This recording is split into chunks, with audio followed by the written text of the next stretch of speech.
I own Conscious Real Estate here in Denver, Colorado.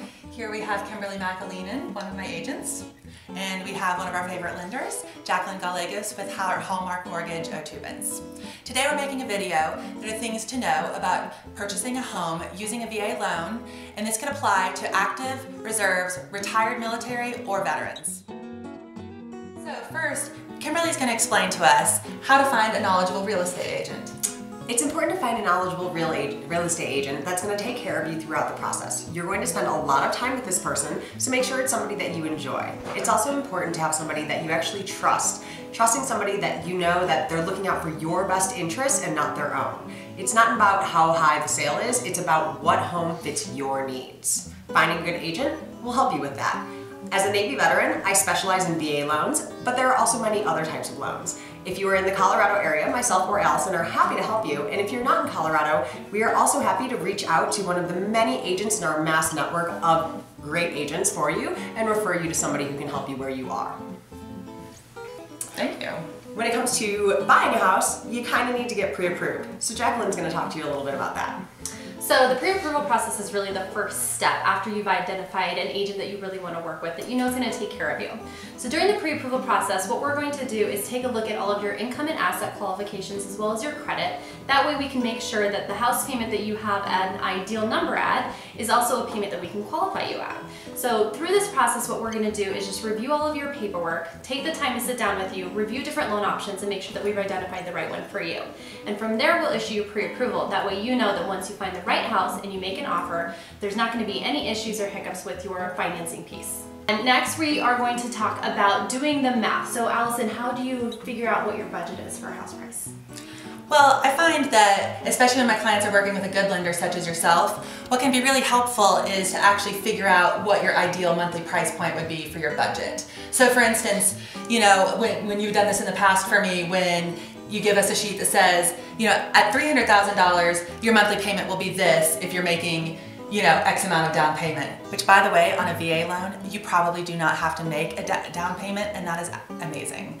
But, you know, you may have a different price at $300,000 monthly. You could have a different price at $350,000 monthly. And so it'll be helpful to figure out what the ideal monthly payment will be for your budget to figure out that ultimate home price. Once you do that, you can then work with an agent to figure out exactly what will be then the best home for the right price for you. Home prices are determined by the size, location, and condition of the home. So a home that's further out, you might get a home with more upgrades and everything newer and much larger if you're further away from the popular areas. Versus maybe if you're in the middle of the city, you might have to get a smaller home that might need a little bit of work. So ideally, an agent will help you figure out what the ideal home will be for you and work with your lender to figure out the best homes with your budget. Then comes the fun part, actually getting to do the shopping. So once you know how much you want to spend in the area that you want to be in, there's a couple other things that you take into consideration. Do you need to be close to base? If you're active duty, you may be on call at certain days and you may need to be at base very quickly. Other people who are reserves may not necessarily need to be right by base, but still want to be accessible to it. So it's important to tell your realtor and talk to them and let them know what areas really are going to be best based on your job and your situation. Sometimes you're going to have to give up one thing or another to get the house for your budget. So it's important to also realize what things you absolutely have to have. Maybe that's 2 bedrooms, maybe that's 2 bathrooms. And then there are other things that you may be on your dream sheet, but you may be willing to give on. Sometimes you are going to get that fireplace or that spa in your price point and also still be close to base. So it's important to figure out the things you absolutely have to have and the things that you can negotiate on.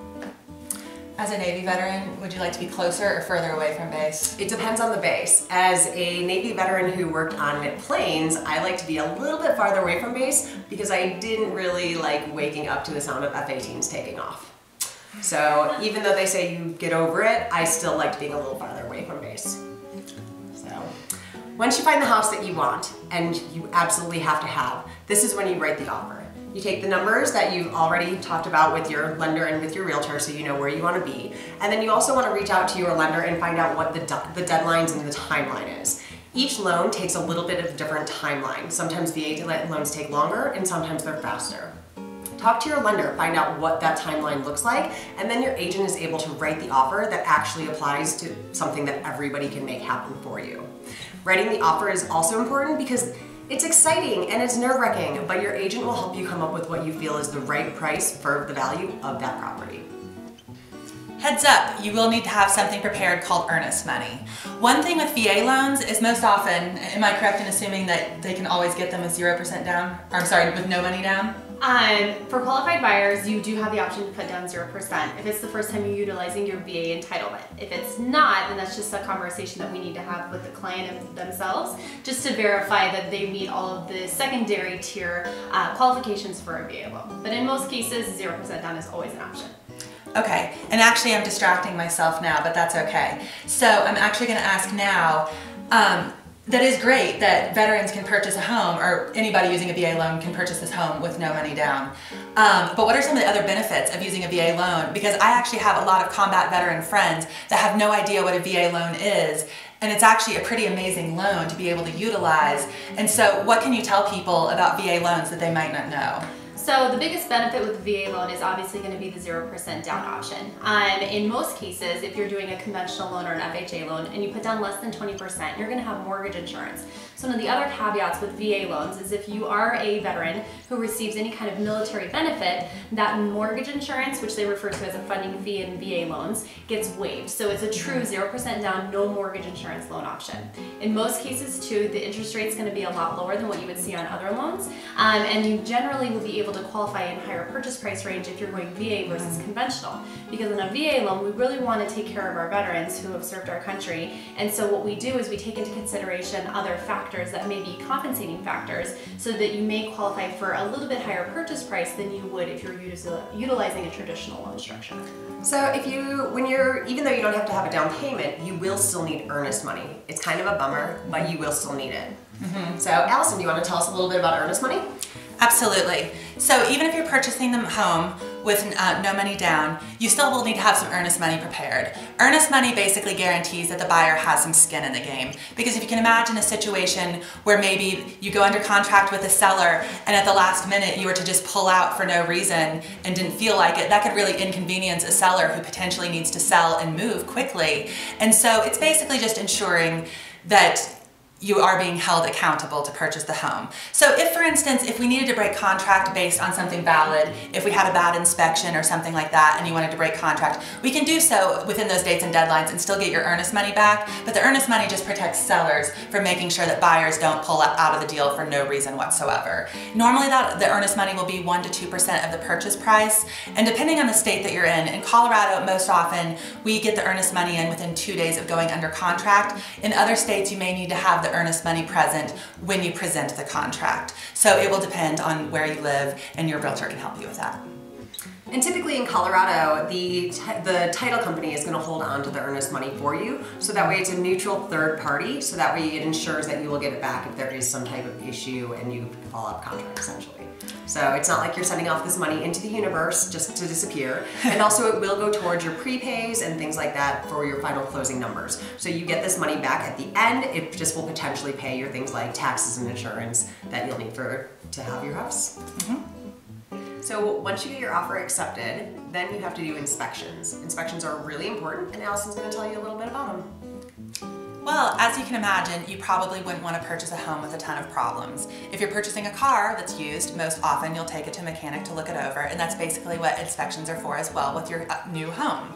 So we're going to have it fully inspected, everything from the roof to the sewer line or septic system, depending on the home that you're purchasing, and we're looking for any major flaws. What we can do from there, if for some reason if the home has a ton of problems and you don't want to purchase it, that's when we're going to go ahead and break contract, get your earnest money back, and go back to shopping. But you don't have to break contract, right? Like you can negotiate that?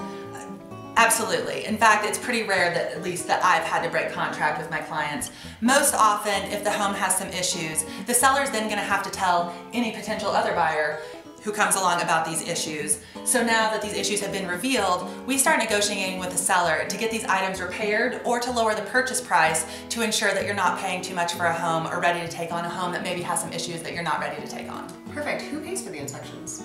You do! Buyers generally pay for inspections. There could be some situations where you live in another state.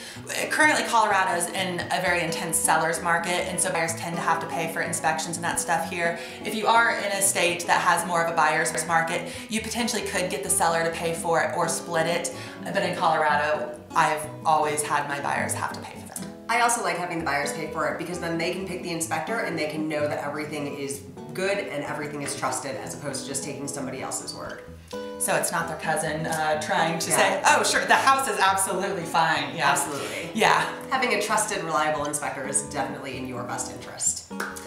Okay, after inspections, then it's nice to know the house is great, it's sound, you're ready to move forward, but how much is it worth? So that's when you have an appraisal. So an appraisal, as she mentioned, is going to take place as soon as you've completed the home inspection. This is when I start spending your money. So we want to make sure that everything's taken care of on the inspection and that we're not doing an appraisal on a property that you may not purchase. So the appraiser is going to look at a couple things. The main things are going to be the safety and habitability of the home, same thing you looked at in your inspection, but we're also going to verify the value of the home itself. So we're going to make sure that you're not paying more for that house than what you should be. So a couple things can happen with that appraisal report once it comes back. It come in at value, so what you're purchasing it for, we move forward. Come in over value, you end up with a little bit extra equity in the property, nothing about the transaction changes and we move forward, or it can come in undervalue.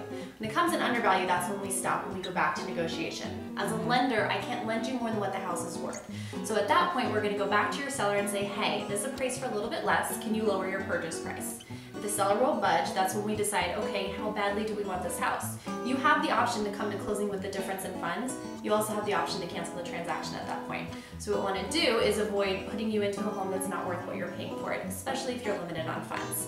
So from there, what we do is, this is kind of the final steps in the process. So once I've got a completed appraisal back, that's when I send your file back into underwriting for final review and approval, and then we sub your final numbers for closing. So you've already reviewed initial numbers once you first went under contract. Now that we have everything in place, we have final numbers.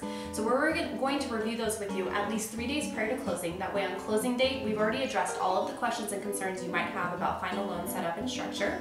And on closing day, you get to practice signing your name 110 times, probably not that many, but close. Get your keys to the house, and now it's time for you to move in. Closing day is the best day. It's such a wonderful feeling to finally get the keys and move into your new place and know that this is your house, home.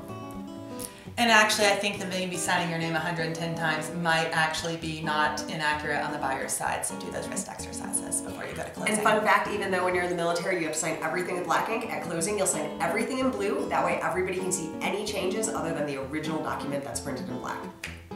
But if you have any other questions about each of these topics, we're going to make a whole bunch of little videos, and you can look at each of these little videos about each of the topics that we've talked about. And if you have more questions than that, or you need an agent, feel free to send us an email and reach out to us. We're happy to help.